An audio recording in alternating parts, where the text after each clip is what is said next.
uma reflexão, uma apresentação do marco legal que fala exatamente da lei afrodescendente, né, que trata das diretrizes para que possam ser colocadas, implantadas na nosso cotidiano escolar e na nossa vida como um todo. Boa tarde, gente. Boa tarde. Essa parte vai ser dividida entre Cláudia e eu. E a Cláudia vai ficar citando as políticas afirmativas. Eu vou chamar aqui para a gente fazer um esforço, viu, gente, assim, de concentração, porque o que eu vou tentar fazer aqui é um resgate, para que nós possamos fazer um resgate. Nós não conhecemos, mas vamos pensar nos nossos ancestrais, nos nossos tataravós, naqueles mais que a gente não conseguiu conhecer, porque diz que a gente conhece o avô, o bisavô, mas quando é mais para trás a gente já não conhece, né? Mas vamos, para a gente entender o presente, nós temos que olhar para trás. E qual é o nosso olhar para trás, pessoal? É lá na África. Nós vamos hoje ter que voltar ao continente africano para entender a luta e a importância do debate que Deus Braga traz aqui para nós. Como diz a Janila Ribeiro, nos ensinaram que os negros foram escravos no Brasil e ponto. A escravidão existiu e acabou, e muita gente fica só nisso. Se resigna, interioriza, mas só que a escravidão começa com o nosso sistema, gente, o sistema capitalista. No século XV ao século XVIII, os países europeus queriam crescer, expandir seus mercados, enriquecer. Era o capitalismo mercantil. Mercantil quer dizer mercadoria. Eles queriam comprar e vender mercadorias. Então, Portugal chegou aqui, encontrou o Brasil, né, os países europeus e outros estados, só que quando chegaram aqui, viram que era um país imenso. Era um país imenso que eles não iam ter condição de extrair as riquezas que tinham aqui. Mas eles chegaram à conclusão que eles tinham que construir uma mercadoria que seria a mercadoria mais importante e mais lucrativa para eles. Essa mercadoria se chamava ser humano. E essa mercadoria estava lá no continente africano. Imaginemos nós aqui, vamos fazer um exercício de imaginação, que nós estamos aqui e de repente chega homens armados até os dentes que nos aprisionam, nos levam para a costa da praia, nos aprisionam e dizem que nós vamos fazer uma viagem para o Brasil. Daqui para frente eu deixo de ser aval, eu vou ser um número. Eu deixo de ser a pessoa e me transformo em mercadoria. Essa mercadoria no primeiro momento é aprisionada, no segundo momento ela é organizada para entrar nos navios negreiros. E dizem que lá na África, em vários países africanos, tinha uma porta, em cada porto tinha uma porta que era chamada a porta do esquecimento. Os escravocratas diziam: você vai sair pelaquela porta e jamais iria voltar. Então, como se nós fôssemos separados dos nossos filhos, dos nossos irmãos, dos nossos pais, das nossas mães, e iríamos para dentro dos navios negreiros. Os navios negreiros duravam meses, semanas para chegar ao Brasil e meses. Nós seríamos, fazendo um exercício, nos colocar no lugar dos africanos. Nós éramos acorrentados, pescoço e pernas ali naqueles navios, muito apertados, em que muitos deles não conseguiram chegar, morreram no caminho, de fome, de maus tratos, de tristeza. Quando eles morriam, eles eram jogados ao mar. Só para vocês terem uma ideia, de acordo com o registro histórico, nos 350 anos de escravidão, cada navio jogava ao mar cerca de 10 corpos de africanos. Mulheres, crianças, homens, era tanta gente que conseguiu mudar a e atentos ao movimento dos navios, se concentravam para consumir. O destino desses africanos tinha como último túmulo o fundo do mar ou a barriga dos tubarões. Isso, ao longo da história, se fala que cerca de 1.800.000 africanos ficaram no meio do caminho. Quantos vieram para cá? A história registra em torno de 5 a 6 milhões de africanos. Chegando aqui, se o inferno estava dentro do navio, o inferno aqui era quintuplicado. Eles perdiam o nome, perdiam a humanidade, porque era tirado deles a humanidade, transformada em escravos. Era a lei do chicote, a lei da chibata, as mulheres eram estupradas. Se não chegasse, fizesse o que quisesse, era cotidiano do castigo. A vida de um africano aqui no Brasil diz que não durava 10 anos, porque eles não aguentavam o trabalho escravo. Vamos seguindo. Aí, alguns autores dizem que houve resignação, o mito da democracia racial, que todo mundo se relacionava. De jeito nenhum. Houve resistência, houveram revoltas.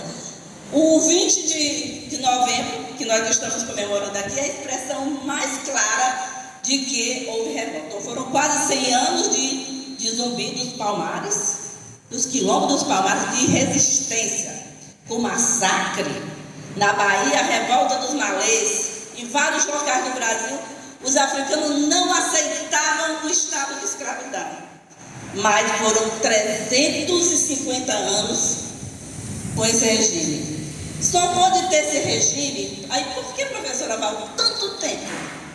Por que não houve uma reviravolta? Porque a escravidão era institucionalizada. A escravidão era uma política do governo atual, do império, na época. E a escravidão era justificada do plano econômico, do plano administrativo e do plano religioso. Sabe por que os negros africanos eram tidos aqui escravizados? Porque na Europa, os europeus diziam que os negros não tinham alma. E em não tendo alma, eles poderiam ser escravizados. Lá na frente, quando chega o capitalismo, sai do capitalismo mercantil para o capitalismo industrial, que com o advento da abolição da princesa Isabel, com a revolta dos escravos, o capitalismo nessa época diz: não, está muito caro ter escravo, é mais vantajoso, é mais lucrativo tirar a escravidão para o trabalho assalariado.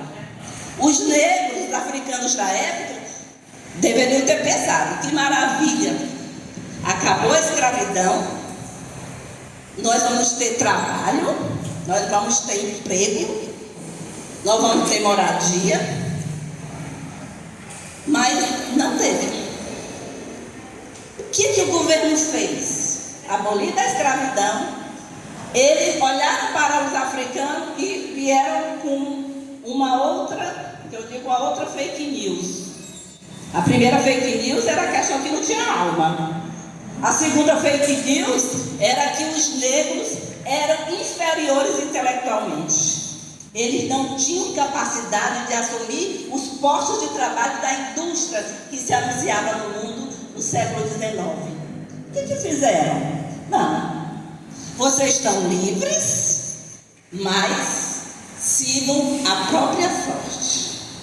Eles não quiseram nem empregar a elite branca brasileira, também não quiseram conviver. E aí eles tinham duas propostas. A primeira era deportar. Fizeram uma campanha para que os negros retornassem à África. Estados Unidos fez isso, Inglaterra fez isso, o Brasil tentou fazer. Alguns foram deportados, outros voltaram porque quiseram, mas a maioria não pôde. Por quê? Porque eram milhares. O Brasil foi o país que mais trouxe africanos escravizados do mundo. Dos 10 milhões, 40% estiveram no Brasil. Nós somos a segunda população negra, só perdendo para a Nigéria. Tanto foi de africanos que vieram. Então, eles disseram: não dá, porque são inferiores intelectualmente. Então, o que nós vamos fazer? Olha como o capitalismo, a elite é ardilosa. Nós vamos embranquecer o Brasil. Já ouviram falar disso? Embranquecer o Brasil. E como é que foi esse embranqueamento do Brasil? Contrataram, chamaram europeus pobres, mas brancos, para virem ao Brasil. Esses europeus brancos chegavam aqui, era dado um emprego, outras garantias, né? Tanto é que hoje, quando a gente vê lá no Rio Grande do Sul, aquela população branca rica, aquela população branca racista, né? Que não consegue nem conviver com o negro no seu próprio condomínio, a gente entende como é que se gestou lá atrás. Então, era o embranqueamento. Os negros foram jogados na própria sorte. Onde ficaram esses negros africanos que foram escravizados? Eu até chamo aqui a atenção que a gente não chame mais escravos, porque eles não eram, eles foram escravizados. É diferente. Quando diz que a pessoa é escrava, porque ela nasceu escrava. É da origem, da natureza. E não era, é história. Então, esse branqueamento foi gerando o quê? Exclusão, violência, morte, segregação. Quando a gente fala que o Brasil saiu do Império e foi para a República, em 1889, a abolição foi em 1988, um ano depois. Nas eleições para a República, os negros não votavam, porque eram analfabetos. Não tinham direito de voto. Já começou na primeira eleição brasileira, essa população ficando de fora. Professora Pauli, onde está essa população hoje? Novembro de 2022. Essa população está no setor empobrecido da sociedade.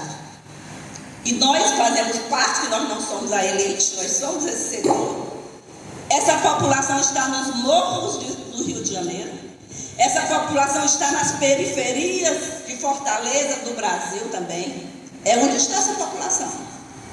Aí alguém vai dizer, quando existe dívida, existe pessoal dívida com essa população? Existe sim.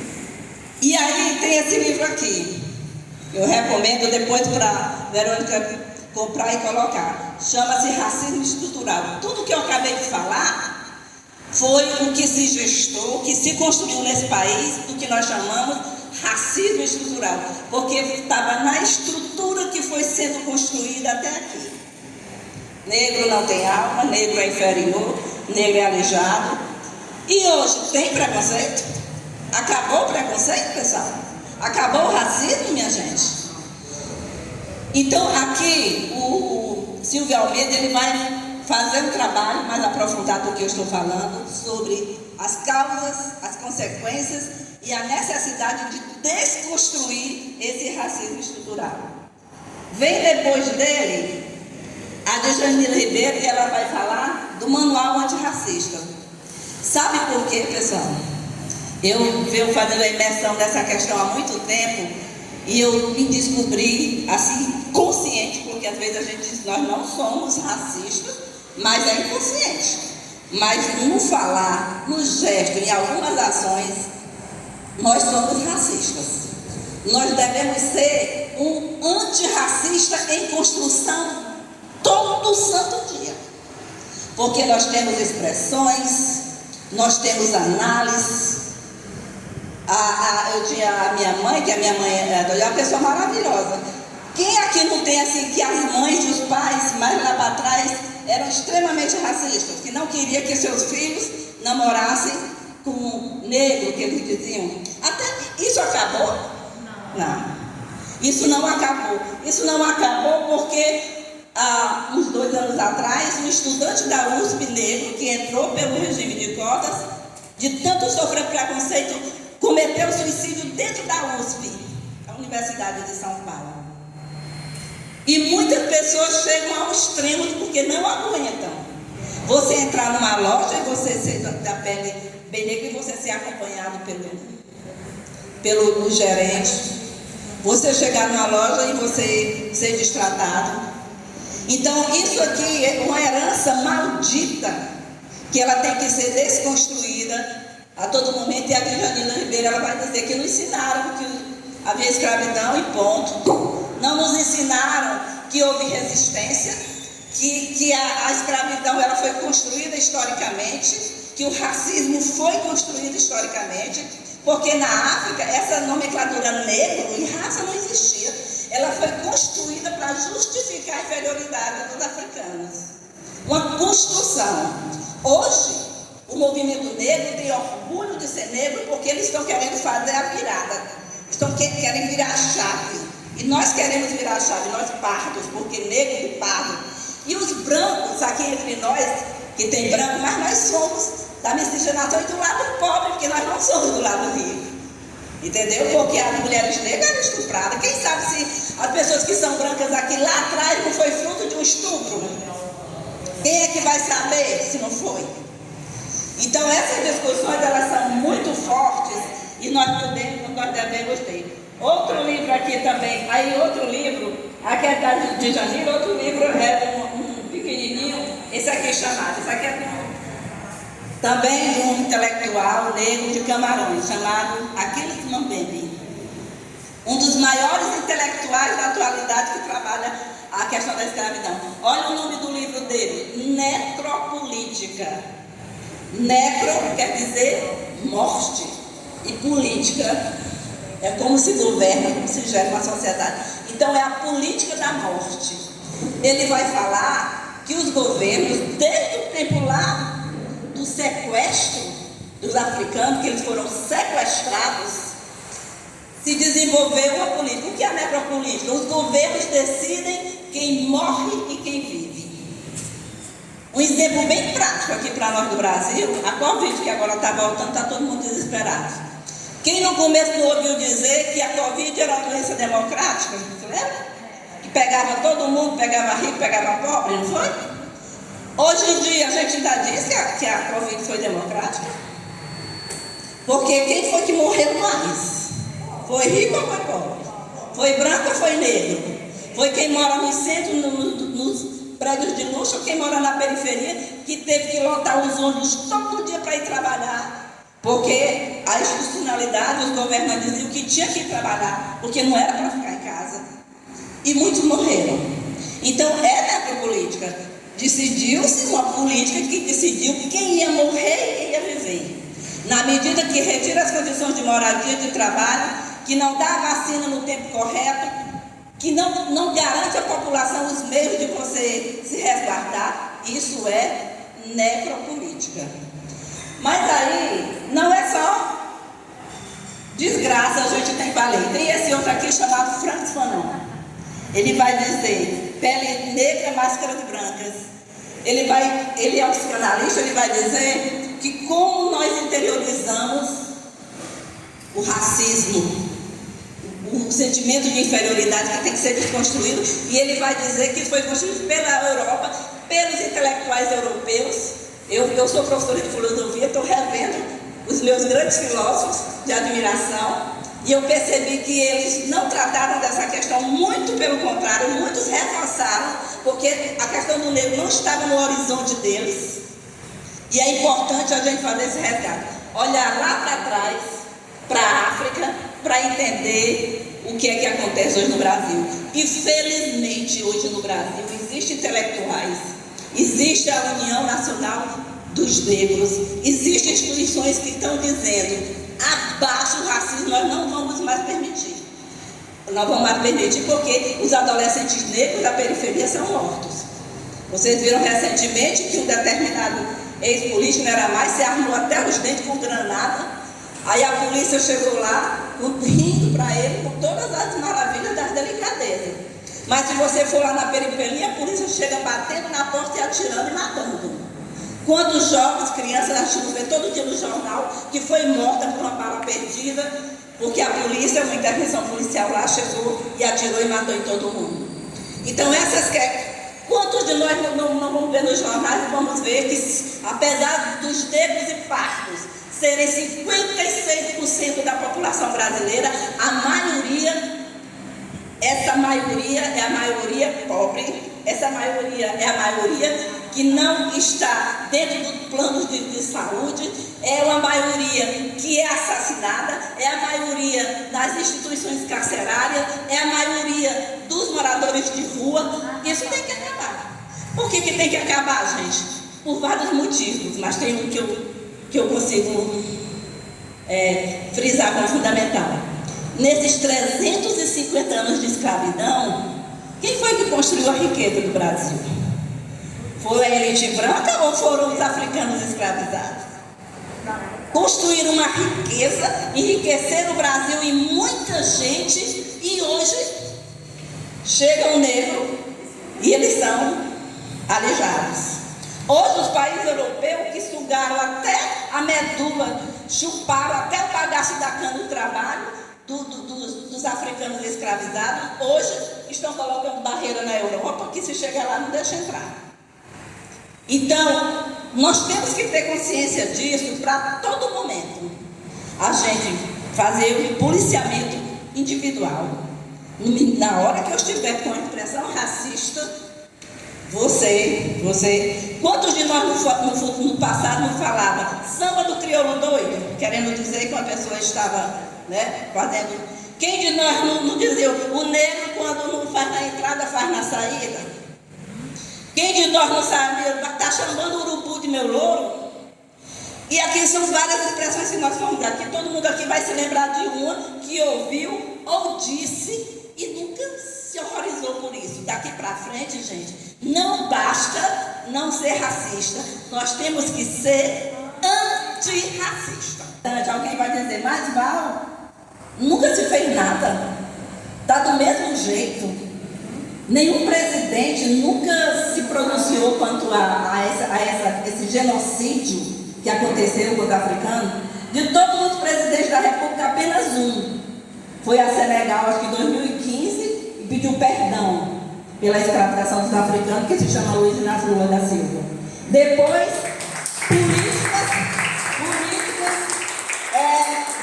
políticas que chama de reparação, políticas afirmativas.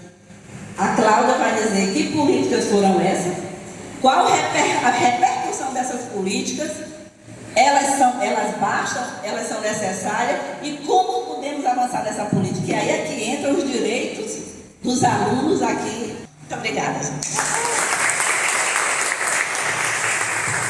Professora Val, não teve diferente. Parabéns, Val, como ouvi-la, sabe? É uma grande aula de história. Que história desse resgate, a ancestralidade. A gente chega, fica assim, não se cansa de ouvir.